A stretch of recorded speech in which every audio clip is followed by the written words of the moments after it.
My youngest son, Daniel, who's an airline pilot, called me. Mom, something weird is going on. Is my sister-in-law at the house? Yes, I answered. She's in the shower. His voice dropped to a whisper. That's impossible because I'm holding her passport in my hands. She just boarded my flight to France. At that moment, I heard footsteps behind me. I'm glad you're here. If you're watching this video, please subscribe to the channel, and tell me in the comments where you're listening to my revenge story from. I want to know how far it has reached. This morning, like any other day, I was rushing to wash the dishes after breakfast. Stephen, my oldest son, had left for work early, leaving the house in silence. My grandson Matthew, that clever 7-year-old little devil, had already been picked up by the school bus, and Sarah, my daughter-in-law, Stephen's wife, had just gone upstairs. Her soft voice reached me. Mom, I'm going to take a quick shower, okay? I nodded with a smile. I had just finished putting away the last plate when the landline rang. I dried my hands on my apron and walked quickly to answer it. The cheerful young voice of Daniel, my younger son, filled the line. Mom, just calling to say hi. I had some free time during a layover at the airport. Hearing his voice was a warm hug for my heart. Daniel is my pride, a young co-pilot who is always on the go, living the dream of conquering the skies that he's had since he was a boy. I smiled and asked him a few things about his flight, about how he was doing. He laughed loudly and told me everything was going well, that work was running smoothly. But suddenly his tone changed, as if he was hesitant to say something.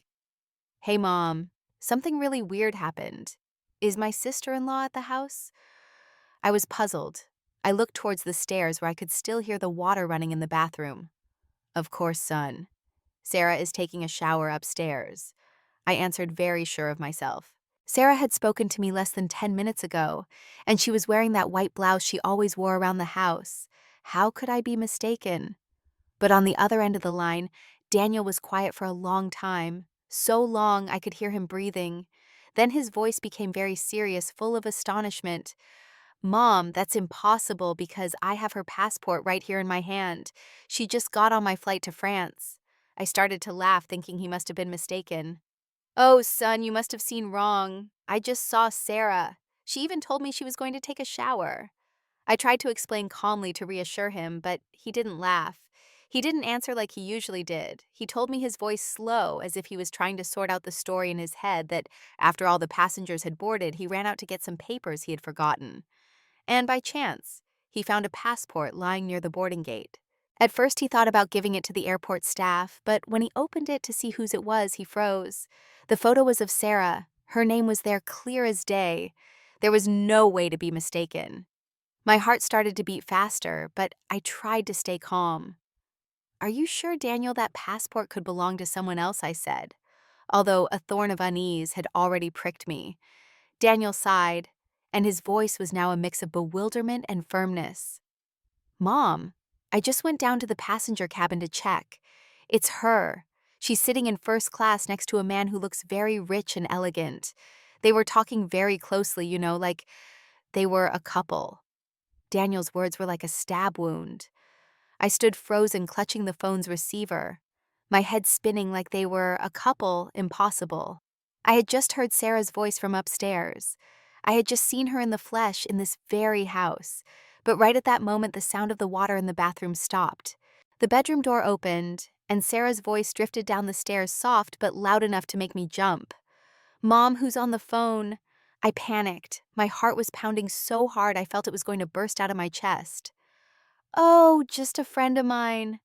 I answered quickly, my voice trembling, and I rushed into the living room to avoid Sarah's gaze as she peeked her head from the stairs, her hair still dripping wet. I closed the door and whispered into the phone, trying to hide my nervousness. Daniel. I just heard Sarah. She's here. She just took a shower. Are you sure you weren't mistaken? On the other end, Daniel was quiet again, and then his voice became harder. Mom, that's impossible. I have her right in front of me on this plane. I'm looking right at her. I was speechless, my mind blank. I hung up the phone, my hands shaking so much I almost dropped the receiver. The living room suddenly felt suffocating, even though the sun was shining brightly outside. I sank onto the sofa, trying to take a deep breath, but my chest felt tight with an unanswered question. If Sarah was here, who was the woman on Daniel's flight? and if the one on the flight was Sarah, who was the person in my house. A few minutes later, Sarah came down to the kitchen. She was wearing a clean light blue dress, her hair still damp, and she smiled with the same sweetness as always. "Mom, I'm going to the market early today. Do you want me to bring back any vegetables or anything?" Her voice was kind familiar, as if nothing strange was happening. I looked at her, trying to force a smile, but inside I felt like I was carrying stones. "Yes, honey. Bring some tomatoes, please," I replied, my throat dry. Sarah nodded, picked up her wicker basket, and left the house. Her silhouette disappeared behind the gate. I stood there watching her go, a whirlwind in my soul. I didn't believe Daniel was lying to me. My son had no reason to make up a story like that.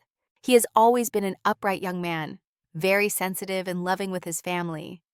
But Sarah, the daughter-in-law I've lived with for so many years, was also in front of me in the flesh, unmistakable. I asked myself, is there something I've missed? Is there a secret in this house that I, an old woman, have never noticed? I sat in silence in the living room, as the midday light filtered through the curtains, drawing faint stripes of light on the tile floor. The old armchair where I always sit to knit or read stories to Matthew now seemed heavier too. Daniel's call kept echoing in my head. Each of his words was like a hammer blow to my heart. I looked around the room where the family photos hung. Stephen and Sarah on their wedding day. Newborn Matthew and Daniel's radiant smile when he first put on his pilot's uniform. All those memories now seemed covered by a fog, blurry and full of doubt. I'm Stella Miller, a 65-year-old widow living in a quiet middle-class neighborhood in Chicago. My husband Robert passed away 10 years ago, leaving me with the two sons I love more than my own life. Stephen, the older one, is a hardworking architect, always buried in his blueprints and projects. And Daniel, the younger one, is my pride for making his dream of being a pilot come true. My life revolves around Stephen's small family. My daughter-in-law Sarah, my grandson Matthew, and the quiet days in this house. Sarah, my daughter-in-law, was always the perfect model in my eyes. She was pretty hardworking, always impeccable from the way she dressed to how she cared for Matthew. I still remember their wedding day, a big party held in the backyard of her parents' house. Although Sarah's family wasn't wealthy, they did their best to make everything perfect. Sarah entered my home with a confident smile, a bright gaze, as if she were born to be a wonderful wife and mother. I thought how lucky I was to have a daughter-in-law like her. After Sarah left for the market, I sat there unconsciously gripping the edge of the tablecloth. Daniel's call made me review small details that had previously seemed normal. There were days when Sarah would leave the house saying she was going to the market or to see a friend. But when she returned, she seemed like a different person. One day she was all sweetness, hugging Matthew and singing him to sleep. But other days she was in a bad mood and would yell at me just because I forgot to put the salt shaker in its place. I used to think it was the mood swings of a young woman, but now I wasn't so sure. My heart was in a knot, as if someone was scrambling all the memories I cherished so much. I remember once a few months ago, Sarah picked up a pen to write the grocery list with her right hand. Her handwriting was very neat and careful, but the next day I saw her use her left hand, and she wrote more sloppily, as if she wasn't used to it. I asked her, "Since when do you write with your other hand, honey?" She laughed and answered quickly, "Oh, I'm just practicing for fun, Mom." I nodded, not giving it much thought, but now that detail had become a sharp piece in my mind. I was lost in my thoughts when I heard the door open. Matthew came running in his backpack, bouncing on his back. He hugged me tightly, saying in his little sparrow voice, "Grandma, the teacher praised me today because my drawing was so good." I stroked his head, trying to smile, but I still felt a weight in my chest. Matthew sat down and took out his notebook to show me. "Grandma, look. Yesterday, my mom helped me with my homework with her right hand, and her handwriting was really pretty. But today she wrote with her left, and it came out messier." The boy pointed to 2 pages in the notebook, one with well-formed letters, and the other with crooked handwriting. I looked at the letters and felt my heart sink. "Your mom must have been busy today." "She was probably tired, and that's why she wrote like that," I said, trying to hide my confusion. But Matthew looked up with his innocent eyes. "Grandma, my mom is really weird. Some days she hugs me really, really tight, but other days she doesn't even look at me. My grandson's words were another stab. I hugged him trying to comfort him. But in my head, everything was starting to get tangled. Just then the doorbell rang. I got up, opened the door, and saw Linda, my good neighbor, standing there with the dish Sarah had taken to her the day before. She smiled at me with that same kind smile as always, but there was curiosity in her eyes. "Stella, your daughter-in-law is so lovely. But yesterday I noticed she gave me the dish with her left hand, and I thought you told me she was right-handed, right? How strange. Or maybe she's ambidextrous." I forced a smile and answered, "Maybe she is Linda. Won't you come in for some tea?" She nodded and came in, but her comment stuck in me like a thorn. Not just me. Even the neighbors had noticed the difference. I served her tea. We chatted about random things. But as soon as she left, I collapsed onto the sofa, my hand on my chest. I was frozen, feeling like the world was crashing down on me. That afternoon, I went out to the garden with the watering can in my hand, trying to let the water fall gently on the daisies I've cared for years. The sun was beginning to set. The shadows of the trees were stretching across the yard, but my soul could not find peace. The words of Matthew, of Linda, and Daniel's firm voice on the phone kept spinning in my head like pebbles thrown into a calm lake, creating ripples that wouldn't stop. I was watering the plants, but my mind wasn't there. I wondered, am I getting too old to notice the strange things happening in my own house? Or have I purposely turned a blind eye, wanting to believe in the happy family I always dreamed of? Sarah returned from the market carrying her wicker basket. But what caught my attention was that she was holding it with her left hand. I remembered perfectly that Sarah always used her right hand, from how she held the knife to chop vegetables to how she combed Matthew's hair. I stood there watching her put the basket on the kitchen table, and I asked in a low voice, "What did you buy, Sarah?" My voice tried to sound natural, but inside a wave of suspicion was growing. She smiled and answered very politely, "Yes, Mom. I brought some tomato cilantro and some fresh fish. I'm going to make that grilled fish you like tonight. Sound good?" Her voice was soft as always, but I couldn't help but notice her hands, the left one, not the right.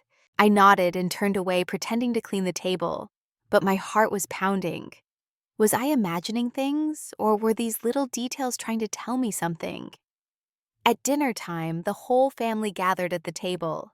Stephen was tired after a long day at work, but he still smiled at Matthew and asked him how school was. Sarah ate slowly, delicately, and even turned to Stephen to remind him, "Honey, next week is Matthew's parent-teacher conference, so make sure to save the date." Okay, I looked at her, trying to find the daughter-in-law I was so proud of. But in my head, Daniel's voice kept echoing. "She's sitting in first class next to a man." I bit my lip, trying to swallow my anguish, but it felt like a stone stuck in my throat. Just 3 days later, everything was different. Matthew dropped a glass of water during dinner, and the water splashed all over the tablecloth. I quickly grabbed a cloth to clean it up, laughing. "It's okay, sweetie, just be more careful." But Sarah, sitting across from him, suddenly frowned and said in a sharp voice, "Matthew, why are you so clumsy? Be more careful." I was stunned, looking at Stephen. He also frowned and said in a low voice, "Sarah, it was an accident, that's all." She turned with a flash of anger in her eyes. "You always defend him, and I'm left looking like the bad guy in this house." The atmosphere at the table became heavy. Matthew lowered his head, his eyes full of tears. I hugged him, feeling a deep pain. Just a few days ago, Sarah had been tenderly reminding him about school, and now she seemed like a completely different person. I sat next to him, watching in silence, trying to piece things together in my head. Today she was irritable. The other day she was a sweetheart. Today she used her left hand. The other day her right.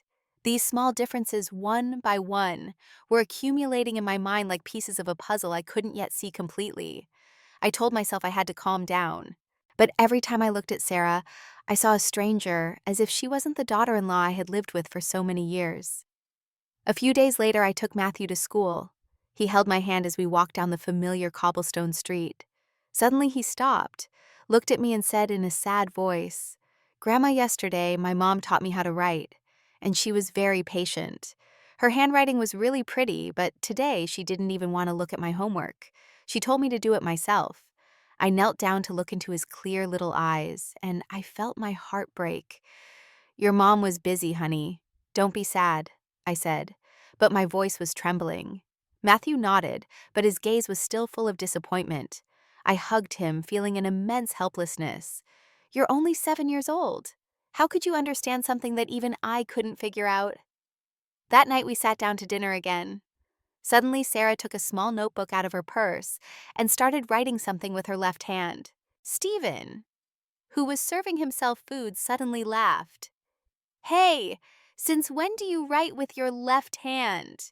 You look really weird.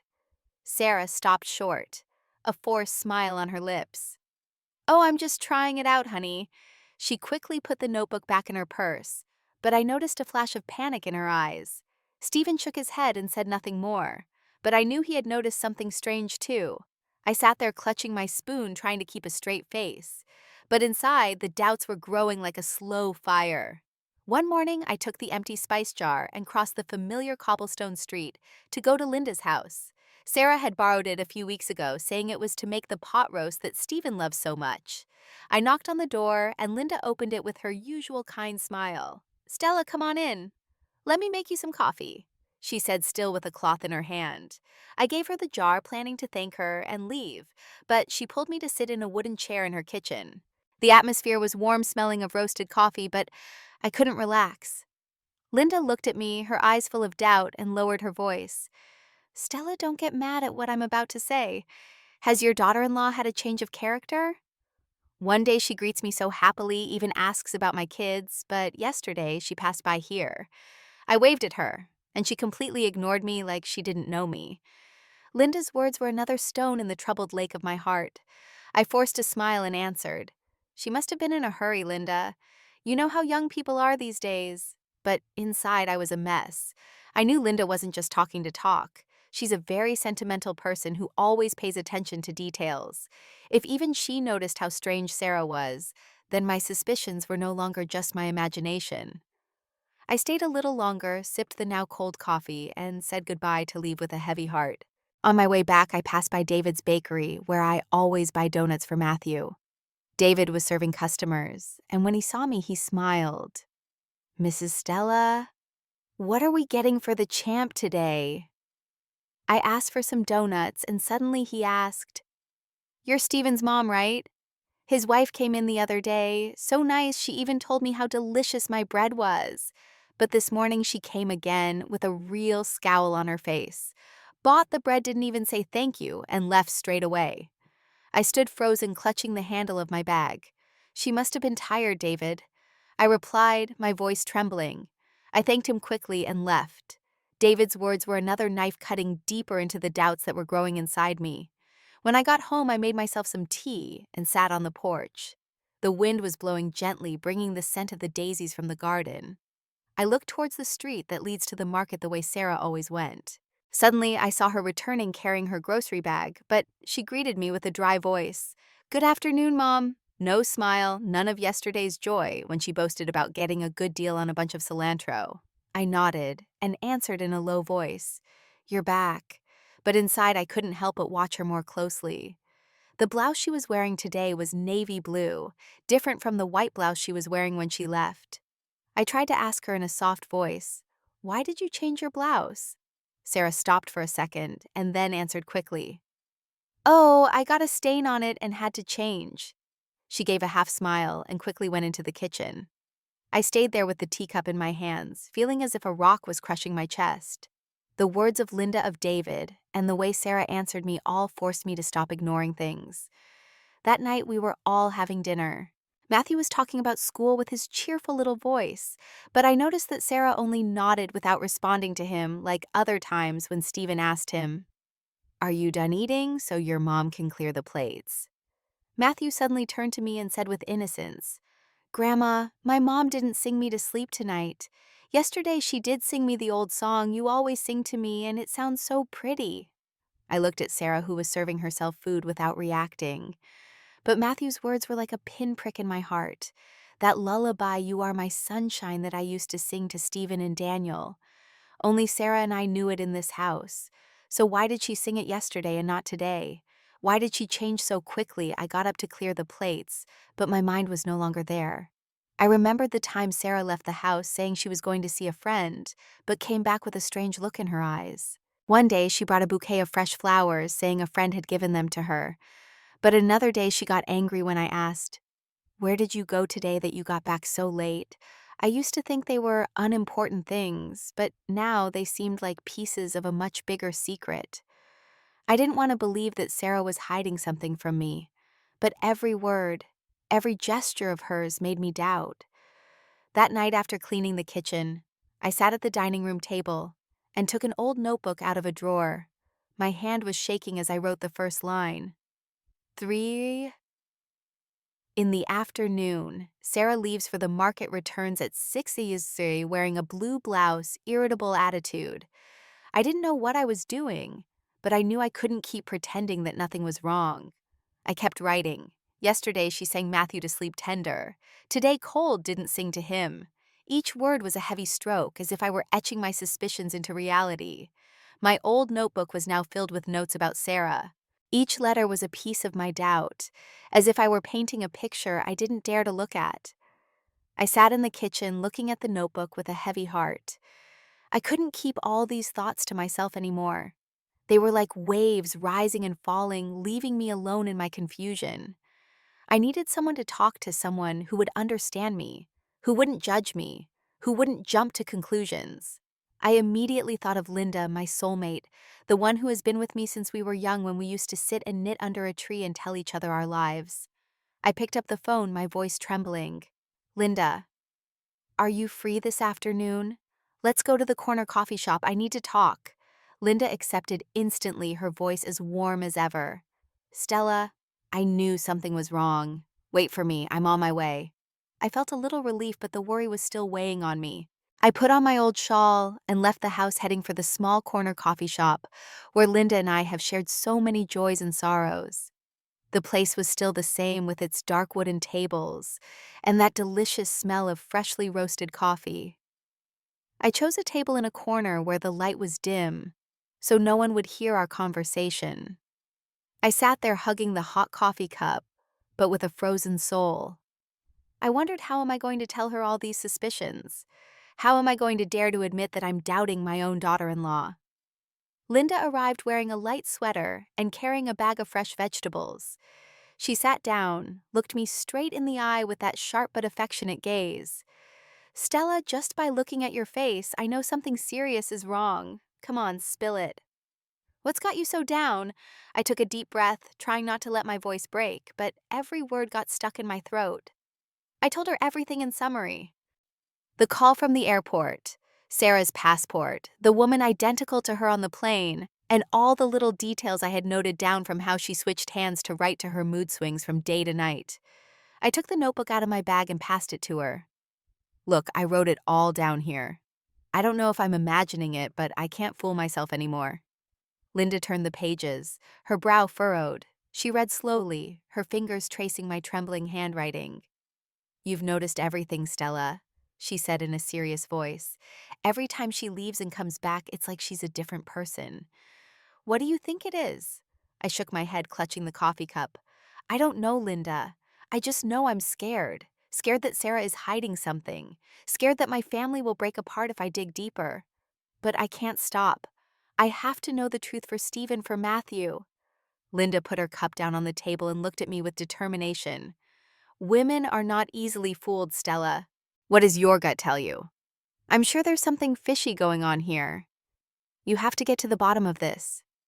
I hesitated, and my voice became a whisper. "But what if I'm judging her wrongly? What if I hurt Stephen?" Linda interrupted me firmly. "Trust your instincts. If you don't uncover the truth, you'll live with the doubt forever, and you won't be able to protect Matthew or Stephen that way." Just then, Mrs. Mary, the lady who sells vegetables at the market, and whom I know, came into the coffee shop. She recognized me and smiled. "Mrs. Stella, what a coincidence. Last week I saw your daughter-in-law at the market. She greeted me so nicely, even bought an extra bunch of cilantro from me for cooking. But this morning she came by again very serious. Didn't even say hello, bought her vegetables and left. Is something wrong with your daughter-in-law? I forced a smile and answered, She must be tired, Mary. But inside I felt like I was suffocating. Another person who noticed how strange Sarah was. I thanked Mrs. Mary, watched her leave, and turned back to Linda, surely, with panic reflected in my eyes. Linda took my hand and her voice softened. You see, Stella, it's not just you. Even the neighbors notice. Don't fool yourself anymore. Keep writing everything down, and if necessary, you'll have to follow her. Not to harm her, but to protect your family. I nodded, but I felt my heart sink. I knew Linda was right, but the idea of following my own daughter-in-law made me feel like I was betraying my family. I have spent my whole life taking care of this home, and now I had to do something I never imagined.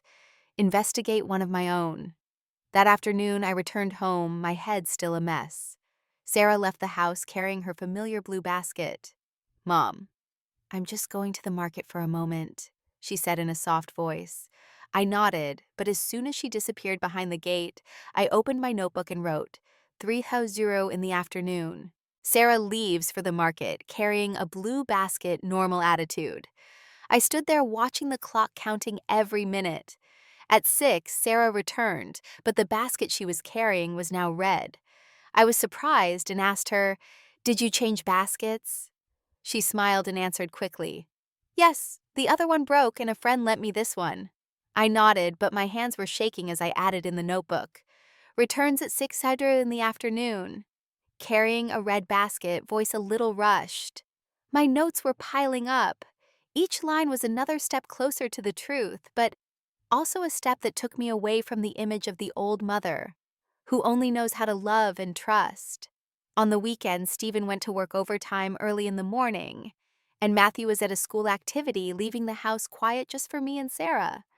I was cleaning the dining room table, trying to keep myself busy to ward off the doubts that were eating away at me. But then Sarah came down from her room, wearing a pale yellow floral dress as fresh as in her early days of marriage. Mom, I'm going to the market for a little while, she said in a soft voice. She took her wicker basket and left. I nodded with a smile, but inside a voice insisted, Follow her, Stella. Go find the truth. I didn't think twice. I grabbed my old shawl, put it over my head to cover my face a little, and left the house silently, keeping a safe distance behind Sarah. The sun was beating down, sweat was soaking my back, but I didn't care. I just wanted to know where she was really going, what she was doing. Sarah walked quickly down the cobblestone street that leads to the market.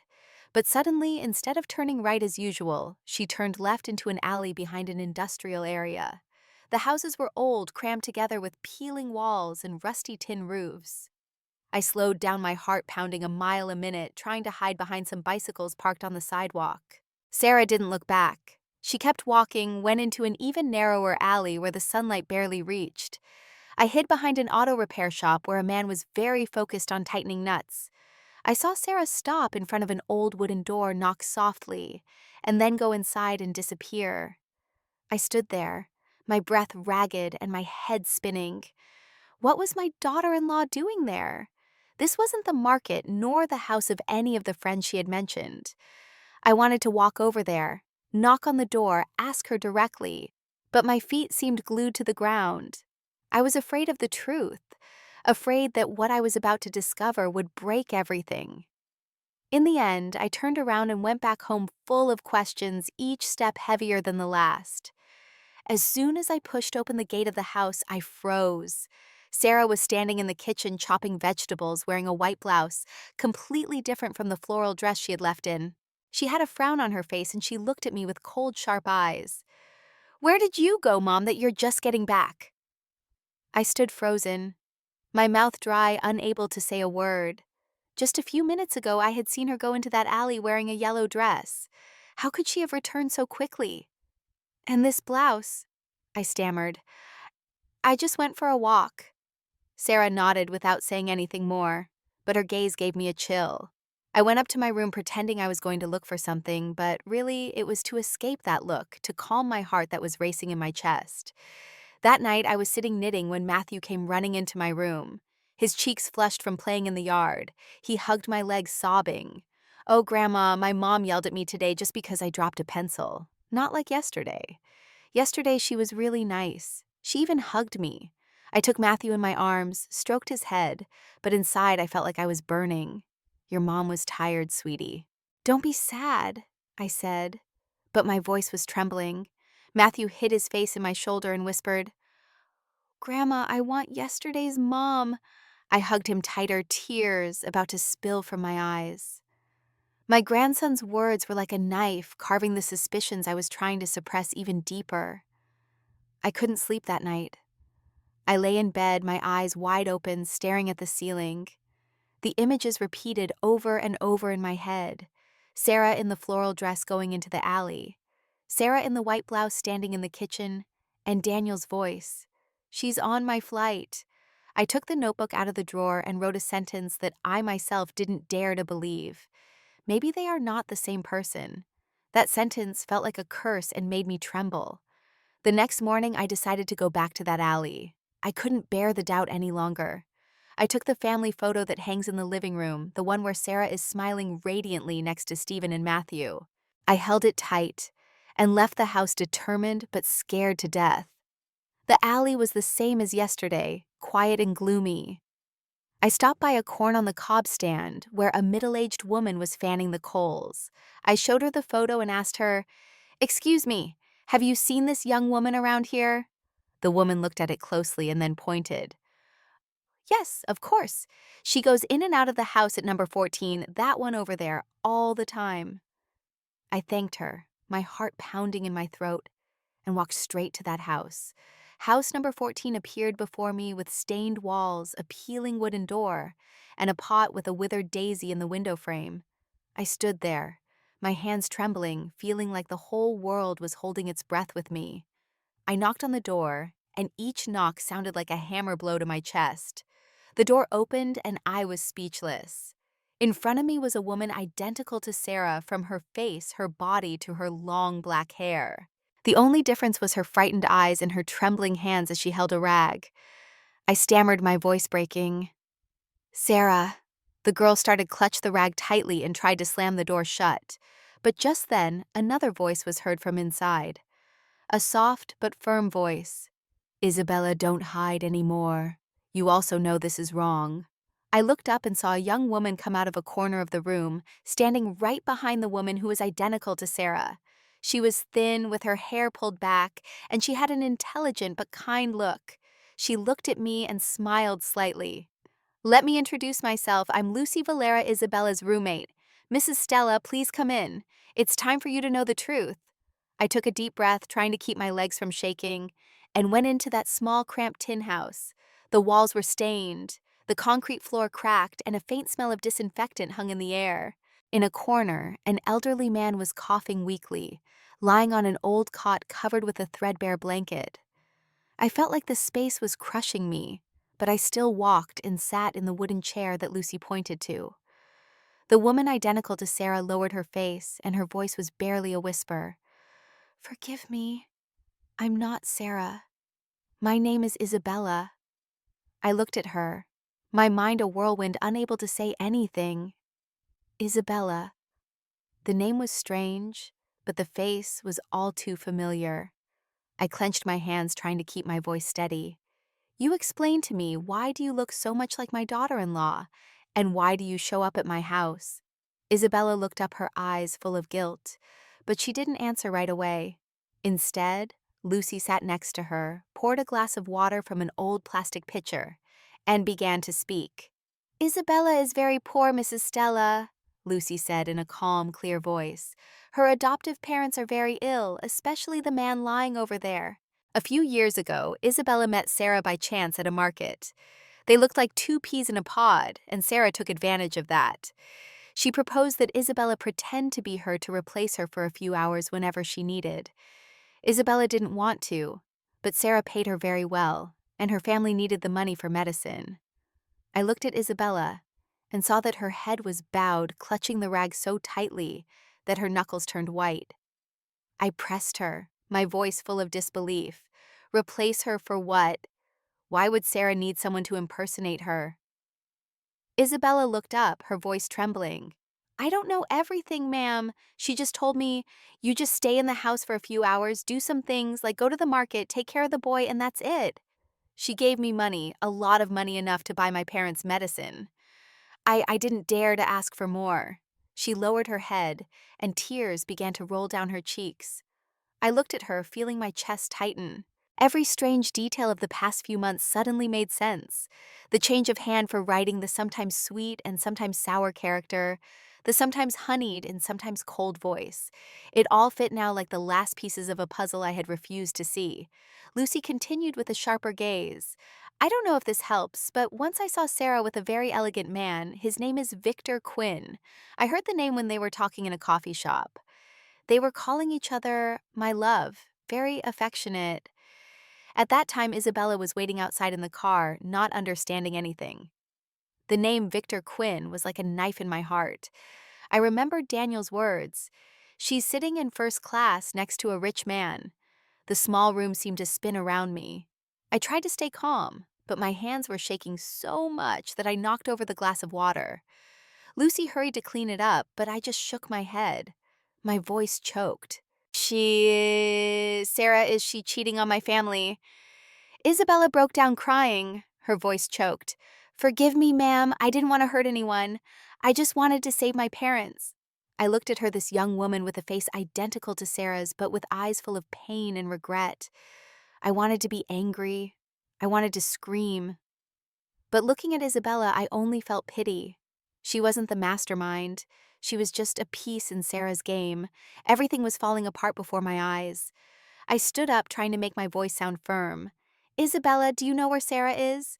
Do you know what she does when she asks you to impersonate her? Isabella shook her head, still crying. I don't know, ma'am. She just told me to do what she asked and that she would pay me. I didn't dare to ask for more. Lucy put a hand on her shoulder to comfort her, and then turned to me. Mrs. Stella, I know this is very painful for you, but Isabella is also a victim. She had no other choice. I looked around the humble house, listening to the weak cough of the man on the cot. I understood Isabella's desperation, but that didn't erase the feeling of betrayal I felt. I clenched my fist, trying to hold back the tears. I don't blame you, Isabella, but I need to know the truth. I need to protect my son and my grandson. I stood up, feeling like the world was crashing down on me. Thank you, Lucy, for telling me the truth. I'll be back. I left the house and the bright sun outside blinded me, but my heart was frozen. The next morning, I went back to that little alley where the stained walls and peeling wooden door had become an obsession in my mind. The sun was still beating down, but I felt a coldness inside, as if I were carrying an icy wind of unresolved doubts. I knocked on the door of number 14, clutching the family photo as if it were a charm to give me the courage to face the truth. This time, Isabella didn't seem so scared. She opened the door with a still shy but calmer look and invited me in. Mrs. Stella, I was waiting for you. Please come in. The house was still small with that smell of disinfectant and the weak cough of the man on the cot. I sat in the old wooden chair and looked at Isabella. She was wearing a simple blouse, her hair loosely pulled back. She looked tired, but no longer frightened. I took a deep breath and said in a low voice, Isabella, I want to meet your adoptive mother. I need to understand all of this better.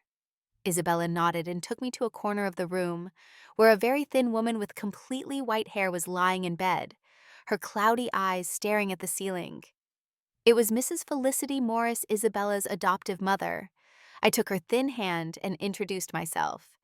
I'm Stella Miller, Stephen's mother, Sarah's husband. Mrs. Felicity looked at me, breathing with difficulty, and said in a weak voice, Isabella, she's not my biological daughter. She's a child I adopted when she was a newborn. Her words were like a hammer blow to my head. I stood frozen, my heart pounding, but I tried to make my voice sound calm. Tell me, please, how did it all happen? The lady coughed, and then slowly she began to tell me a story I was not prepared for. Many years ago, I was a nurse in a small hospital in a village. She began, her voice trembling. A very poor family had twin girls. They were so poor they couldn't keep both. The mother was crying, saying she could only keep one. The other they were going to abandon. My heart broke. I couldn't let them abandon that creature. So, I adopted her. That's Isabella. She paused to cough for a long time, and then looked at Isabella with immense love. I raised her as if she were my own, but I know she has always wanted to find her real parents. I have nothing to give her other than my love in this house. I sat there gripping the edge of the chair, my head spinning. Do you know who Isabella's biological parents are? I asked, my voice trembling. Mrs. Felicity shook her head. I only know that they were a poor family from a nearby village. I didn't ask much. I just wanted to save the girl. I looked at Isabella and saw her with her head bowed with tears rolling down her face. Mrs. Stella, I don't know anything about my biological parents, she said, her voice choked. But when I met Sarah, I thought maybe she knew something. She looked so much like me, but she never told me anything about that. I felt like I couldn't breathe. I asked Mrs. Felicity to let me see her old papers, hoping to find some clue. She pointed to an old wooden wardrobe. Isabella took out a yellowish paper envelope and gave it to me. Inside was a copy of some hospital papers with Isabella's date of birth. I read them quickly and felt my heart stop. Isabella's date of birth was exactly the same as Sarah's, the one I had seen on her papers when she married Stephen. I grabbed the documents with trembling hands and looked at Isabella. You and Sarah, could you be twin sisters? I said, my voice lost. Isabella burst into tears, covering her face. So Sarah is my sister. Why didn't she tell me anything? Why did she make me do all that? I looked at her with a broken heart. I remembered the days when Sarah came to my house radiant and confident, as if she were born to be the perfect wife and mother. I had loved her. I had believed she would bring happiness to Stephen. But now I knew that not only had she deceived my family, but she had also taken advantage of her own sister, using her as her double to hide secrets I didn't even dare to imagine. I stood up, put my hand on Isabella's shoulder, and my voice, though firm, could not hide the pain. Isabella, from today on, I'm not going to let anyone else take advantage of you. I'm going to help your parents with their illness, but in return, you have to cooperate with me. I need to bring this truth to light for Stephen, for Matthew. Isabella nodded, still crying. I'll help you. I don't want to live in this lie anymore. I looked at her and saw sincerity in her eyes, and for the first time I felt a ray of hope in the midst of the storm.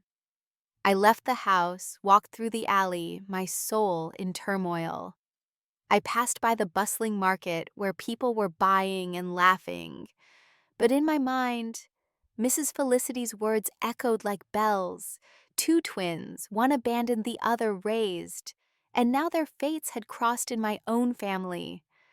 I returned home with my soul in a mess, like a field after a storm. The truth about Sarah and Isabella, the secret of the twins, was a rock that was crushing my chest. I was at a crossroads for which I was not prepared to confront my daughter-in-law, the woman who had deceived us all, and reveal the truth to Stephen and Matthew. That night I called Daniel.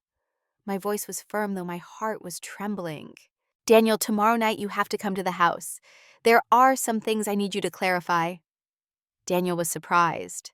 I could hear the concern in his voice. Mom, did something serious happen? I said curtly. You just come, son. I need you. And if you can bring Sarah's electronic passport. He didn't ask any more questions. Just said, yes, Mom. I'll be there. I hung up and sat down, feeling like the whole world was crashing down on me. I knew that tomorrow night would be one that no one in this family would ever forget. The next day I got up early and prepared a big family dinner. I put a white tablecloth on the table.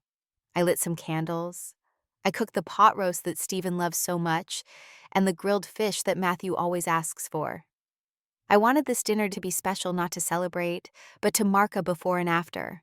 I was in the kitchen chopping vegetables, but my mind was elsewhere between that gloomy alley and Isabella's words. I told myself I had to be strong for Stephen, for Matthew. But every cut of the knife felt like a cut in my own heart. Stephen came home as it started to get dark, tired from work. Seeing the table set, he was surprised. And what are we celebrating now that you've made so much food, Mom? I smiled, trying to seem calm. I just wanted us all to have a nice dinner. Sit down, son. Sarah came in wearing her light blue dress, a soft smile, but with a hint of nervousness in her eyes. Matthew ran to hug my legs. Grandma, the fish smells so good. I stroked his head, a lump in my throat. I knew that after tonight, Matthew's innocent smile might never be so carefree again. We sat down at the table, and at first the atmosphere was lively. Stephen talked about work. Matthew spoke excitedly about the drawing he made at school. Sarah nodded, commenting from time to time, but I noticed her hand trembled slightly as she held her spoon. I took a deep breath and motioned to Daniel, who was waiting outside. He came in, and right behind him was Isabella, in a simple dress, her face identical to Sarah's, but with a look full of anguish. Everyone at the table fell silent. Matthew looked confused from Sarah to Isabella and asked innocently, "Why are there two mommies?" Stephen turned pale, dropped his spoon, and Sarah jumped up, shouting, "What is all this about Mom?" I stood up, holding onto the edge of the table so I wouldn't tremble. "Sit down, Sarah," I said, my voice slow but firm. "I need us to clear everything up." I began to tell, and every word tore me apart inside.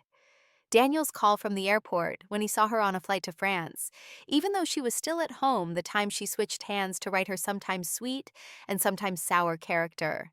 And finally, my visit to the alley where I met Isabella and discovered the secret of the twins.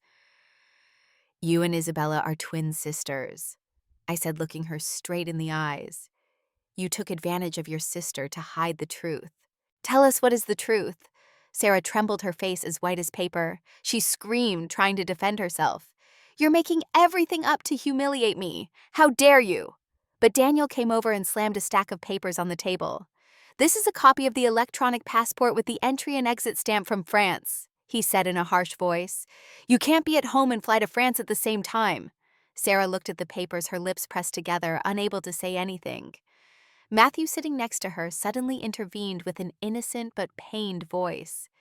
"It's true, Grandma. Some days my mommy is an angel, and other days she's very mean. I don't like the mean mommy." My grandson's words were like a stab, and I had to hold back from crying.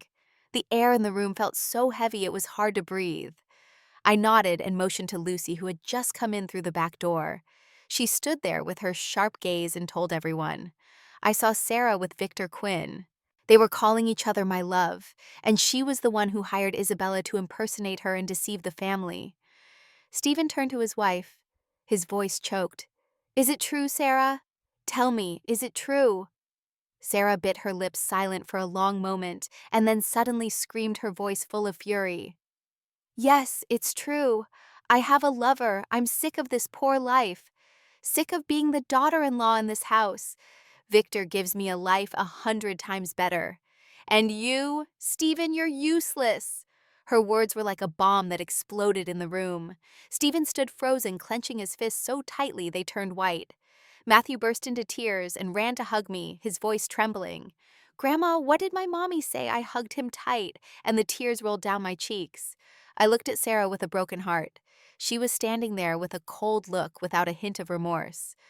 Stephen stood up, his voice trembling. "Sarah, do you really think that?" She turned away without answering. Isabella, who had been silent on the side, suddenly spoke, her voice low but clear. "Sister, you didn't have to hurt them like this. I just wanted to help you, but I didn't know you would go this far." Sarah glared at her, but said nothing. She just turned around and walked out. The door slammed shut, leaving the room in a painful silence. After that night of confrontation, the air in my house felt like it had been robbed of life. The living room, which used to be filled with Matthew's laughter and Stephen's conversations, was now in a suffocating silence.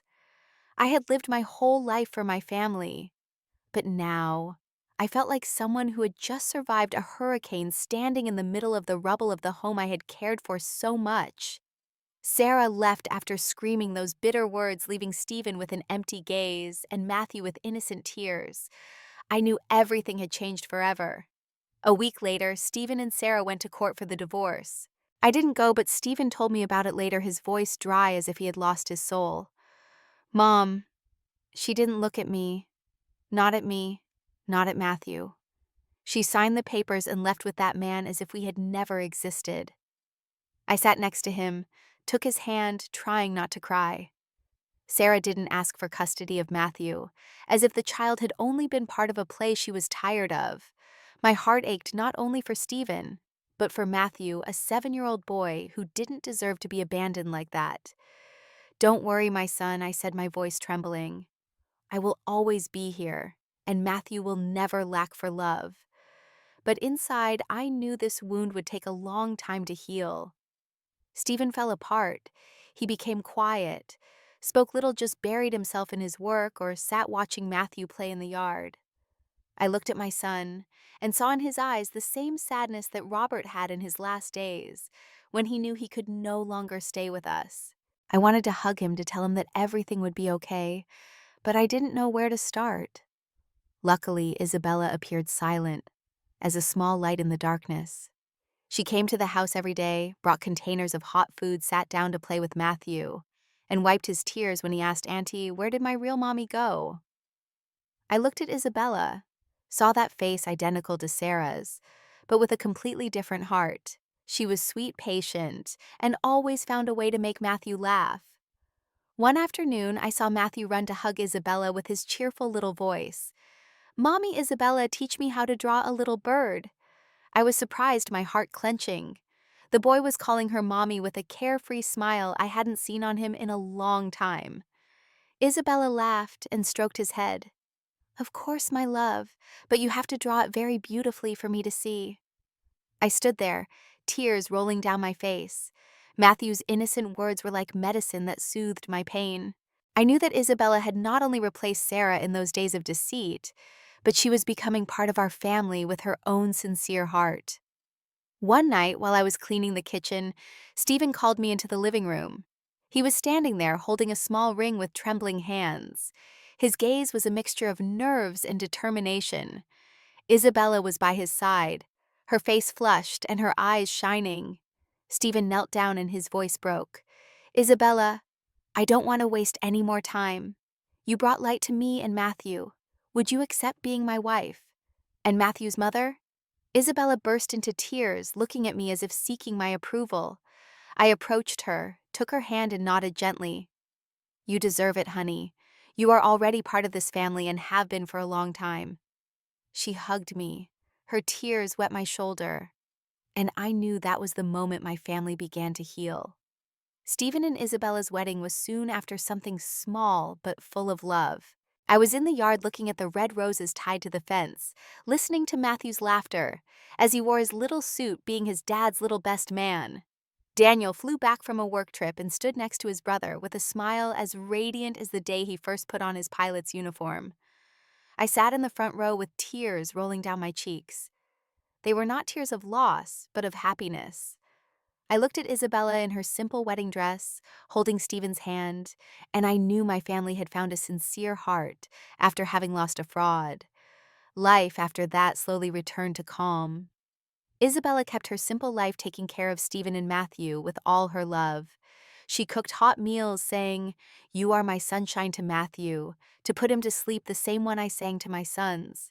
Every night she sat next to Stephen listening to him talk about his plans, his projects with a look full of pride. Matthew no longer asked about his other mother. He just snuggled with Isabella, calling her mom with a radiant smile. I looked at my family and saw how the wounds were closing little by little. One late night, I sat on the porch. The wind was blowing gently in the garden. Matthew's laughter could be heard from inside, mixed with Isabella's sweet voice. I peeked in and saw Stephen focused on his work while Isabella prepared him a cup of tea, placed it beside him, and gave him a soft kiss on the forehead. I smiled, feeling my heart finally at rest. I thought about the long road I had traveled from the first doubts from Daniel's call to that gloomy alley where I discovered the truth. The truth had been cruel, but as Robert used to say, "The truth will set you free, Stella." And so it was. The truth set us free. It brought us Isabella, and it gave us a new beginning much brighter and happier. The story you have just heard has had names and places changed to protect the identity of the people involved. We do not tell this to judge, but in the hope that someone will listen and stop to reflect. How many mothers are suffering in silence within their own homes? I truly wonder if you were in my place. What would you do? Would you choose to remain silent, to keep the peace? Or would you dare to face it all to reclaim your voice? I want to know your opinion, because every story is like a candle that can light someone else's path. God always blesses, and I am convinced that courage leads us to better days. Meanwhile, on the end screen, I leave you with two of the most beloved stories on the channel. I'm sure they will surprise you. Thank you for staying with me until this moment. 3 months had passed since that painful night of confrontation. The white tablecloth, the candles, Sarah's cold voice as she admitted her betrayal. All of it still lingered in the corners of our home like stubborn shadows refusing to fade. Stephen had buried himself in work, taking on more architectural projects than ever before. His firm was handling the renovation of a historic building downtown, and he would often return home well past midnight, his eyes heavy with exhaustion. I worried about him, about how he was using work to avoid facing the emptiness Sarah had left behind. Matthew was adapting in his own way. Children have a remarkable resilience, bending, rather than breaking under life's storms. He had stopped asking about Sarah entirely, as if he had sealed away that chapter of his life in a box too painful to open. Isabella visited almost daily, bringing homemade cookies and sitting patiently while Matthew showed her his latest drawings. The resemblance between her and Sarah remained striking, but their souls could not have been more different. One had used her beauty as a weapon, the other wore it with humble grace. One Tuesday morning, as I was preparing breakfast, the phone rang. Daniel's voice came through unusually serious. "Mom, I've just landed back in Chicago. I need to show you something. Can I come over right now?" I glanced at the clock. Barely 7. For Daniel to come directly from the airport, rather than going home to rest after a long flight, meant whatever he had discovered couldn't wait. I set out an extra coffee cup, my stomach nodding with apprehension. 20 minutes later, Daniel walked through the door still in his pilot's uniform, carrying a large manila envelope. He pulled out several glossy photographs and laid them across the kitchen table. There was Sarah, elegantly dressed, stepping out of a luxury car with a distinguished-looking man, Victor Quinn. The timestamp showed these were taken just last week. I picked up one of the photos, noticing Sarah's hand resting on her slightly rounded belly. My coffee cup nearly slipped from my grasp. "Is she?" Daniel nodded grimly. "About 4 months along, I'd guess." One of the flight attendants on my crew recognized Quinn from a charity gala and started talking about how he'd been showing off ultrasound photos, bragging about his heir on the way. The revelation hit me like a physical blow. Sarah had been pregnant while still living under our roof, carrying another man's child, while pretending to be a faithful wife to Stephen. The depths of her deception seemed bottomless. But worse was the thought of telling Stephen. How much more betrayal could one man bear? I gathered the photos and slipped them back into the envelope. "We need to tread carefully here, Daniel. Your brother is just starting to find his footing again." Daniel paced across the kitchen floor, his uniform jacket slung over his arm. "Remember when I called you that day from the airport? Something about the whole situation kept nagging at me.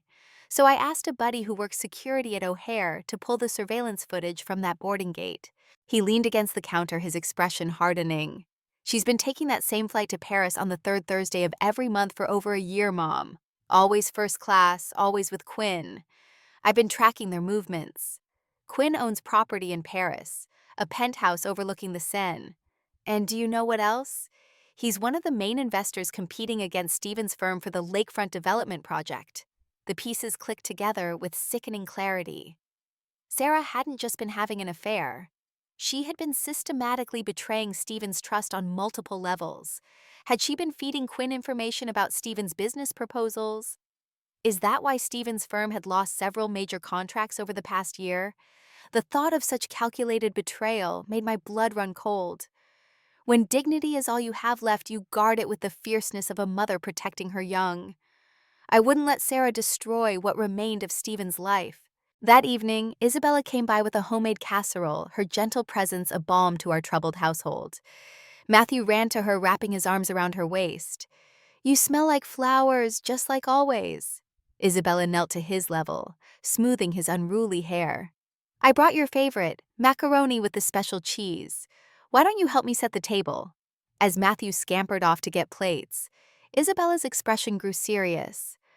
"Mrs. Stella, there's something I need to tell you. Sarah called me yesterday. The casserole dish nearly slipped from my hands.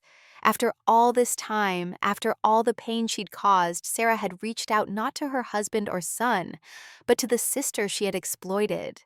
What did she want?" Isabella's eyes lowered, her fingers nervously twisting the edge of her cardigan. "She offered me money, a lot of money, to sign some papers.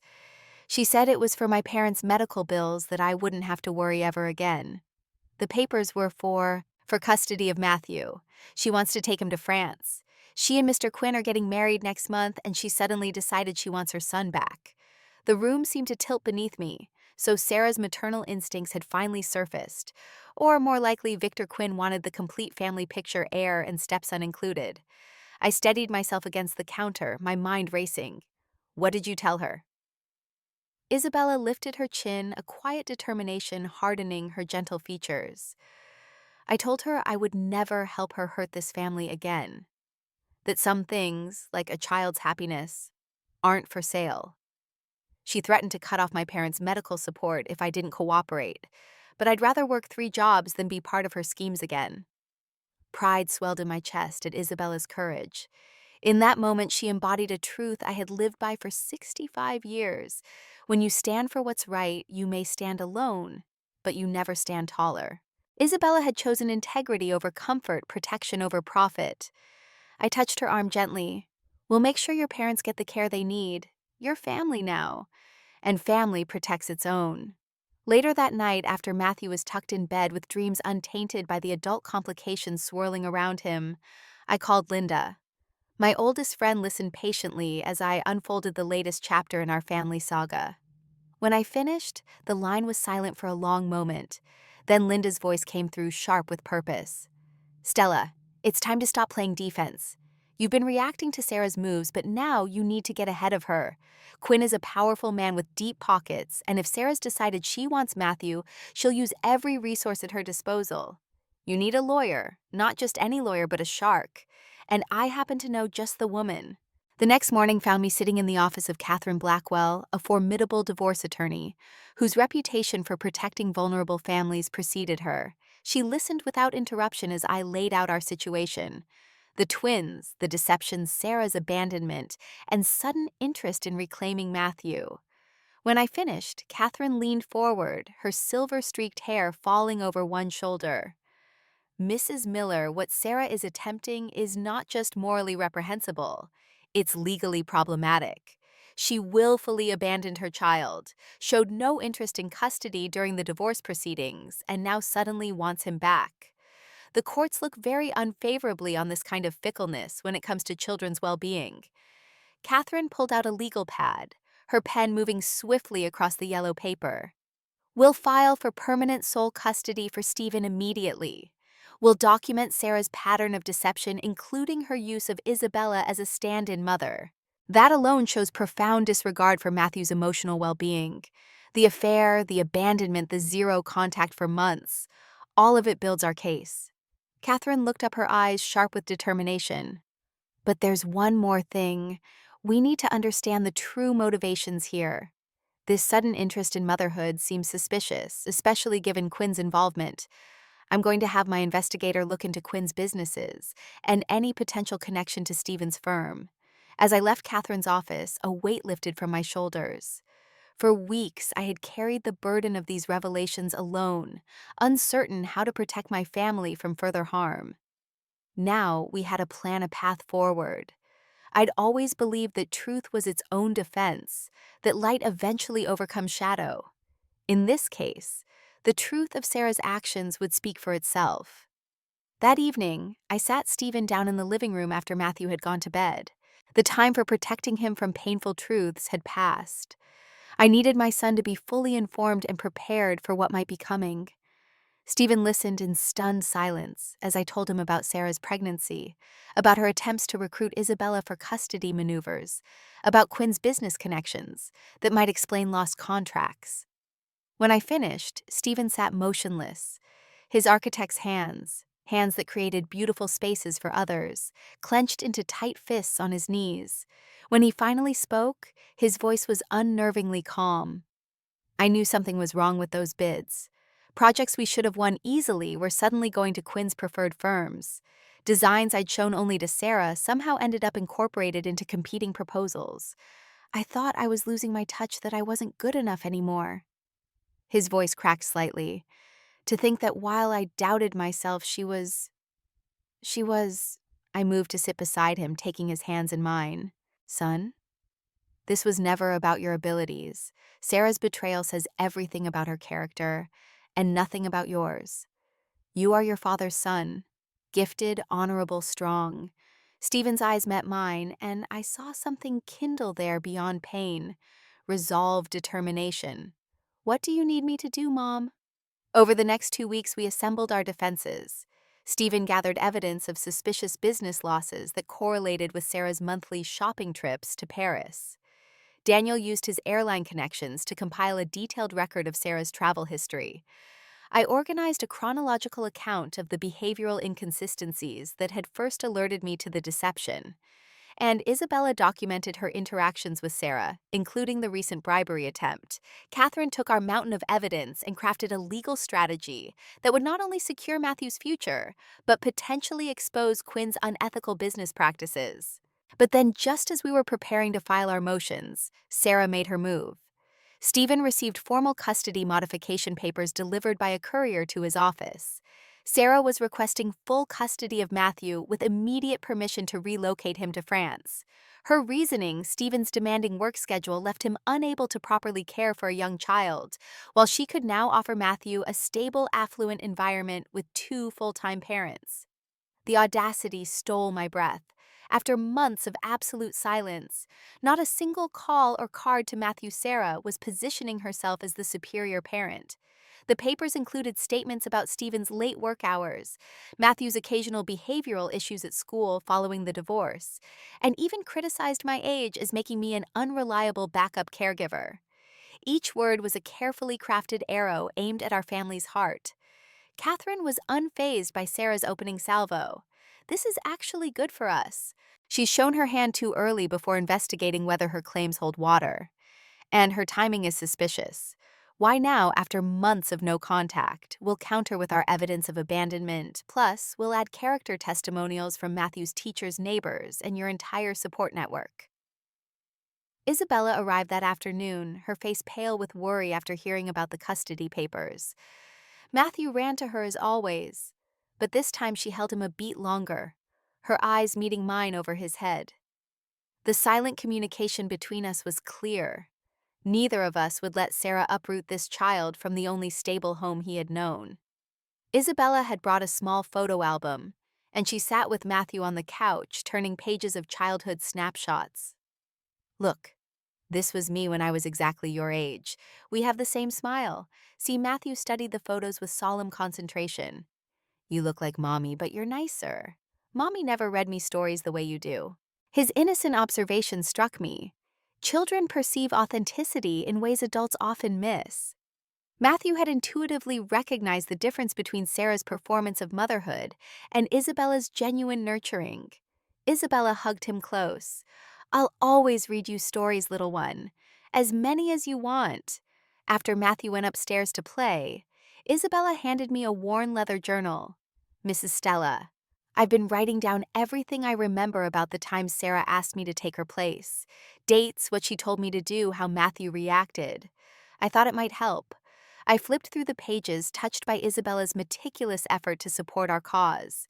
Your testimony will be crucial, Isabella, but are you prepared for what that means? Sarah will likely paint you as a conspirator, someone who deliberately deceived the family. Isabella straightened her shoulders, a quiet dignity in her posture that reminded me of myself in younger days. When I first agreed to Sarah's arrangement, I was desperate and afraid. I told myself I wasn't really hurting anyone, just helping a sister who needed a few hours away from her family. But then I saw how confused Matthew became, how he'd ask me why sometimes I hugged him, and sometimes I ignored him.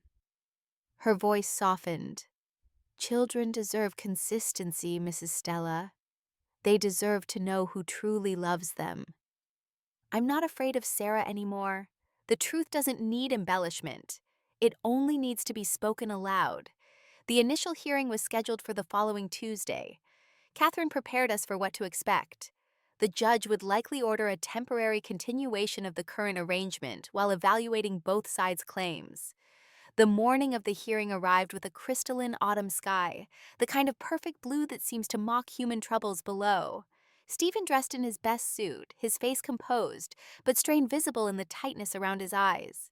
I wore the pearl necklace Robert had given me on our 25th anniversary, a tangible connection to my late husband's strength. The courthouse loomed a limestone monument to justice that had witnessed countless family dramas unfold within its walls. As we climbed the steps, I spotted Sarah and Victor Quinn standing near the entrance, a power couple in expensive tailoring. Sarah's pregnancy was now obvious, her hand resting protectively over the curve of her belly, as she leaned into Quinn's confident stance. The sight of them, so polished, so assured of their superiority, might have intimidated me once, but I had learned that true power doesn't announce itself with designer labels or practiced poses. True power is knowing your own worth when others have forgotten it. Inside the courtroom, Catherine guided us to our table, her briefcase filled with the evidence of our lives. Across the aisle, Sarah avoided eye contact, whispering to her attorney, a hawk-faced man with cufflinks that probably cost more than my monthly pension. The judge entered, a woman in her 60s with shrewd eyes that seemed to evaluate our character before a word was spoken. The proceedings began with formal introductions, legal positions stated for the record in the sterile language of courts. Then the unexpected happened. The judge addressed both parties directly. Before we proceed with arguments, I want to be clear about something. My courtroom is not a battleground for wealthy individuals to claim children as assets. I have reviewed the preliminary filings, and I have concerns about the timing and motivation of this custody modification request. She fixed Sarah with a penetrating stare. Easton, you voluntarily relinquished custody during your divorce. Correct, you've had no contact with your son for over 4 months. Is that also correct? Sarah's attorney attempted to intervene with procedural objections, but the judge silenced him with a raised hand. I'm asking your client directly, counselor. Sarah shifted uncomfortably, her rehearsed composure cracking slightly. I've been establishing my new life, creating a stable home for Matthew to join. The judge's expression remained impassive. And during these 4 months of establishing this new life, you made no phone calls, sent no letters, made no attempts to maintain your relationship with your 7-year-old son. The courtroom fell silent. Even Quinn, with all his financial power, couldn't purchase a convincing response to such a direct question. Sarah's eyes darted to her attorney, who nodded slightly. I was advised that a clean break would be less confusing for Matthew while the divorce was finalized. The judge made a note, her pen scratching audibly in the hushed room. I see. And now that you're remarrying and expecting a child, you suddenly feel Matthew should be uprooted from his home school and support system to join you in France.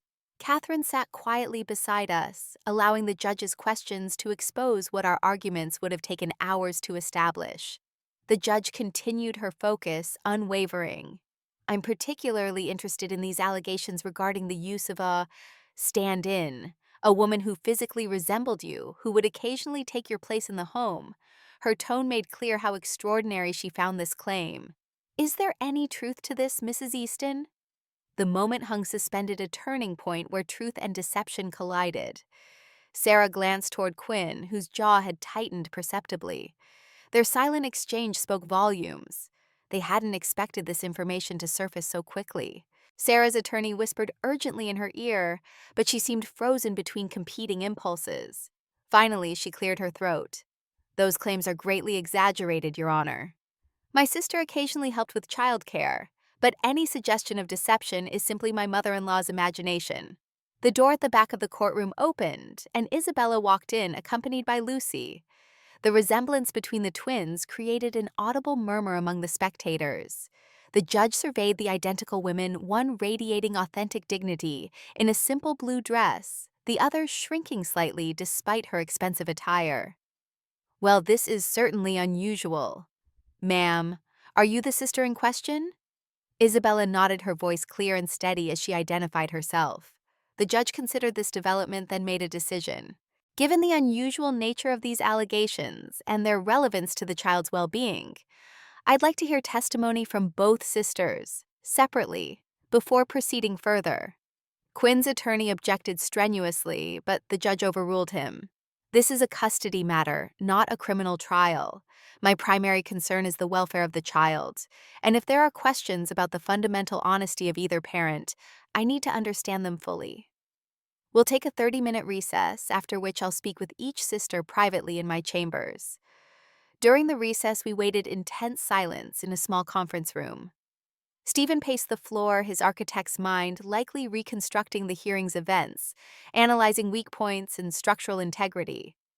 Catherine appeared pleased with the direction things had taken. The judge is smart.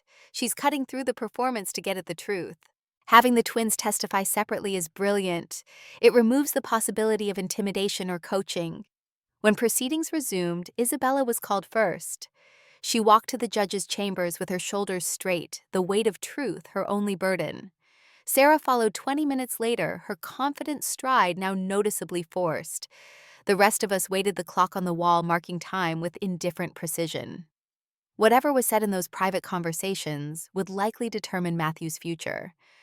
After what seemed an eternity, we were called back into the courtroom. The judge's expression had hardened, the lines around her mouth deeper than before. I've heard enough to make a preliminary determination. Based on the testimony I've received and the documentation provided, I find the request for custody modification to be without merit at this time. Mr. Easton will retain full custody of Matthew with no change in the current arrangement. Sarah half rose from her seat, her face flushed with anger.